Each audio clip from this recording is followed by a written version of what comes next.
हम संगीता ठाकुर स्वागत करे छी अपन यूट्यूब चैनल मिथिला के नगरिया में।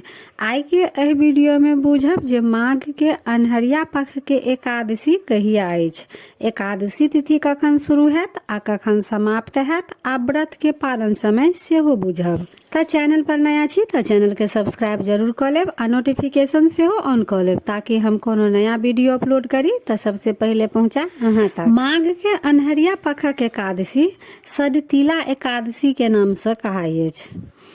सडतिला एकादशी में 6 प्रकार से तिल के उपयोग कैल जाइ अछि।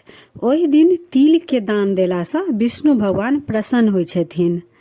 त एहि बेर सटतिला एकादशी 25 जनवरी शनि दिन अछि।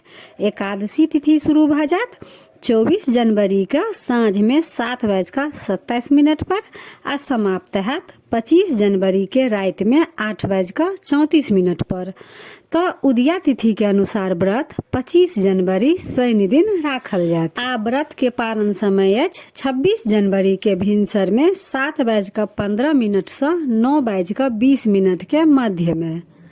माघ मास के एकादशी के धार्मिक मान्यता अछि जे ई एकादशी केला से 1000 वर्ष के तपस्या से अधिक फल प्राप्त होइ अछि। आ एहि व्रत के दिन 6 प्रकार से तिल के उपयोग करे के चाही। विष्णु भगवान के तिल से पूजा करे के चाही। भगवान विष्णु के एहि दिन तिल से पूजा केला से विष्णु भगवान प्रसन्न होइ छथिन आ मनोकामना पूर्ण करे छथिन। आ एकटा मान्यता इहो अछि जे आइ के दिन तिल के उपयोग केला से धन के कमी दूर भ जाइ अछि आ यश वैभव सेहो प्राप्त होइ अछि।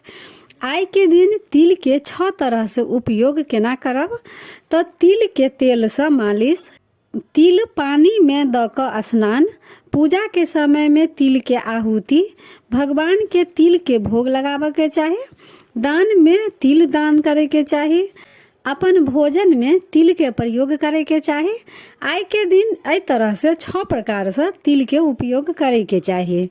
आई के दिन 6 प्रकार से तिल के उपयोग कैल जाइ अछि, तै से ई एकादशी सटतिला एकादशी के नाम से जानल जाइ अछि। त आई के एहि वीडियो में यह जानकारी रहे। वीडियो नीक लागल हुआ त लाइक शेयर सब्सक्राइब क के मैथिली भाषा के सपोर्ट जरूर करब। त फेर उपस्थित होइ छी एकटा नया वीडियो के संग। ताबे तक जय मिथिला जय मैथिली।